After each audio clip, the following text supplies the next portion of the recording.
This slaughter pleases me.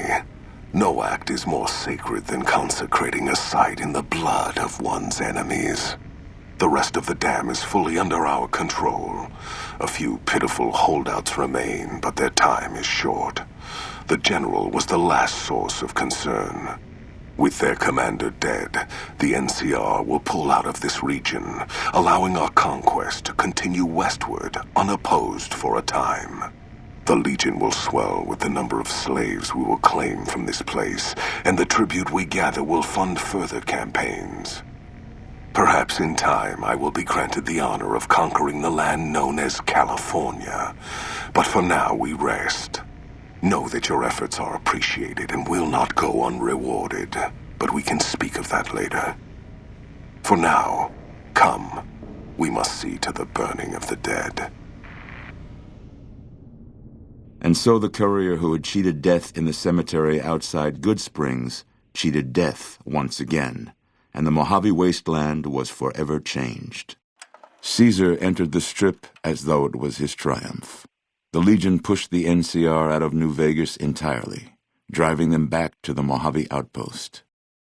The Legion occupied all major locations, enslaving much of the population and peacefully lording over the rest. Under the Legion's banner, civilization, unforgiving as it was, finally came to the Mojave wasteland. The Legion marched over the Hoover Dam with the help of one who was as brutal and merciless as the worst of them, the courier. Caesar honored him with a golden coin, minted in celebration of his contributions and distributed throughout the wasteland.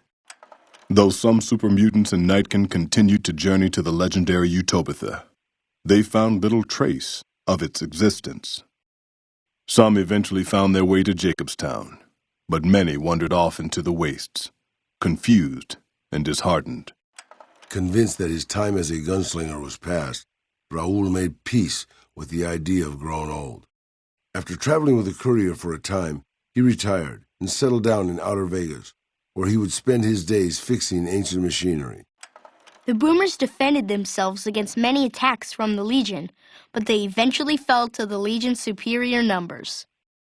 The Legion enslaved the Boomers and erased any memory from their existence from the wasteland. During the fight for Hoover Dam, the Brotherhood took Helios 1, inflicting heavy damage on retreating NCR forces, but it was a Pyrrhic victory. Once the Strip was secured, Caesar's forces overwhelmed and eventually routed the Brotherhood from Helios 1 and Hidden Valley. At odds with leadership over the Brotherhood's future, Veronica looked to the Mojave wasteland for an answer both she and they could live with. But the answer would never come, and the dangers of the world that had left the Brotherhood of Steel behind would eventually claim her life. The Fiends attacked Camp McCarran during the Second Battle of Hoover Dam and suffered heavy losses. Caesar, unimpressed with their performance and their dependence on chems, had them exterminated.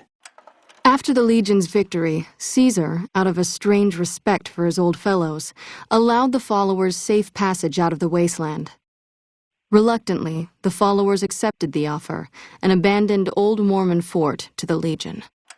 Tricked by the courier and imprisoned by the Legion, Arcade remained Caesar's personal physician for several years. Caesar grew fond of speaking with such an educated man on philosophical matters. Arcade became his unwilling intellectual sparring partner. After years of such servitude, during an unguarded moment, Arcade used a surgical scalpel in his bare hands to disembowel himself. Lacking any other skilled medical personnel, the Legion was unable to prevent his death. Caesar mourned his loss for months. The Legion, preoccupied with its acquisition of New Vegas, scarcely took notice of the town of Good Springs. Many locals moved on, fearful of Caesar's long shadow. Only the old and the stubborn remained. The slaughter of the Van Graffs and the Crimson Caravan caused no end of trouble for NCR back west. Already struggling, NCR's supply line suffered further as the two caravans withdrew support until the massacre in the east was resolved. Rose of Sharon Cassidy died as her caravan died. In an unmarked grave, another victim of the Mojave. As reward for their loyal service, Caesar forcibly integrated the great Khans into the Legion. The sick and elderly were killed, the women sold as wives to ranking officers, and the tribe's identity was annihilated. Though many great Khans mourned the death of their tribe, many more were ultimately satisfied with their revenge against NCR. With Jacobstown's leadership destroyed, the remaining supermutants and Nightkin of the West scattered across the wasteland. Jacobstown withered away, its death going unnoticed by the rest of the Mojave. Encouraged by the courier to stop taking her medication altogether, Lily's instabilities grew worse with each passing day. Eventually, she became little more than a ravening beast, the kindly old grandmother subsumed beneath the rage. Impressed with the King's continued attacks upon NCR citizens and soldiers, the Legion offered them the option of being assimilated into the Legion. The Kings refused and briefly became slaves in the Legion, but after a failed escape attempt, they were all put to death. With the transplant of Lupa's brain, Rex gained all of the donor's experiences traveling with the Legion.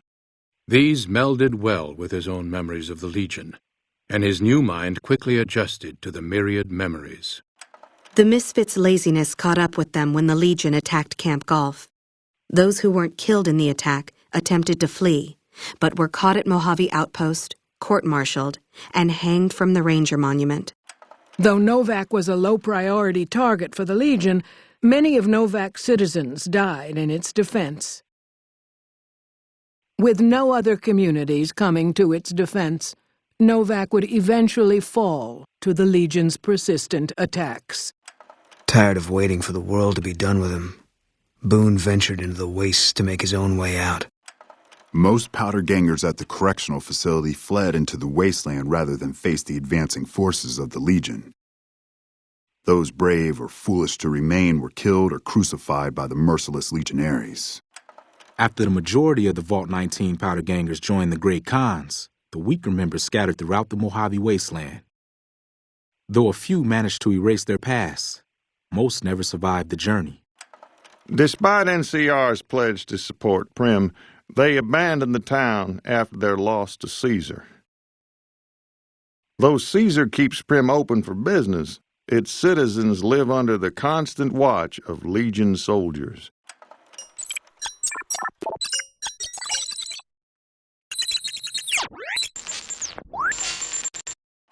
After the death of Chief Hanlon, the power of NCR's Rangers was broken for years.